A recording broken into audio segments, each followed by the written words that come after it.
వీళ్ళు మాడతారా సంక్షేమం గురించి? సంక్షేమం పుట్టినీళ్ళు తెలుగుదేశం పార్టీ. అరే సైకోగాడు చెడ్డీలు వేసుకుని తిరిగిన రోజులే అన్నగారు సంక్షేమం పరిచయం చేశారు. ఈ రోజు తల్లికి వందనం పథకం ఈ నెలలో ఇస్తున్నాం.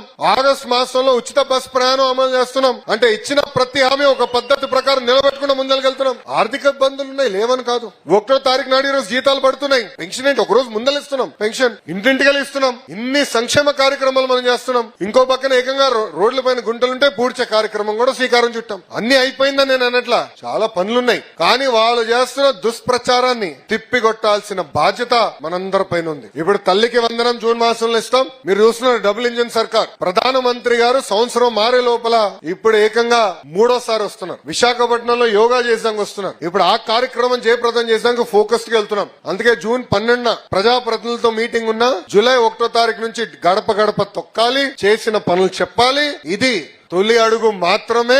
ఇచ్చిన ప్రతి హామీ మన ప్రభుత్వం నిలబెట్టుకుంటుందని ప్రజలందరికీ చెప్పాల్సిన బాధ్యత మనందరిపైన ఉంది. వైకాపాలు వస్తే ఒకటే అడగండి రాబోయ్, వాళ్ళ అధికారులు లేరు, 11 సీట్లే. మళ్ళీ జగన్ గారు ఎక్కడున్నారు? జంప్. ఓకే రిలాక్స్ అవుదాం అనుకుందాం, బాగా కష్టపడ్డాడు కదా 5 సంవత్సరాలు పోన్లే పడుకొని. కానీ తాడేపల్లికి వచ్చినప్పుడు కనీసం కార్యకర్తలు కలిశాడండి, ఫోటోలు దిగాడా? ప్రతిపక్షం అధికారులు ఉన్నప్పుడు టైం లేదు. అబ్బో గొప్ప వ్యక్తులే, బాగా తిరిగినాడు కదా గుర్రని, పోన్లే అనుకున్నాం. ప్రతిపక్షంగా వచ్చిన తర్వాత కూడా వాళ్ళ అభ్యర్థులను కలవాలా, ప్రతిపక్షంలో వచ్చిన తర్వాత వాళ్ళ మండల పార్టీ వాళ్ళని కలవాలా. కానీ తెలుగుదేశం పార్టీ ఇచ్చిన హామీ మేరకు ప్రభుత్వ కార్యక్రమం ఏమున్నా కూడా నియోజకవర్గంకి వస్తే కార్యకర్తల్ని కలిసిన తర్వాతనే ఏ కార్యక్రమం చేస్తామని చెప్పా. ఇచ్చిన హామీ మేరకు గౌరవ జాతీయ పార్టీ అధ్యక్షులు చంద్రబాబు నాయుడు గారు గాని, ప్రధాన కార్యదర్శిగా మీ లోకేష్ గాని ఇచ్చిన మాట నిలబెట్టుకుంటాం జరుగుతుంది.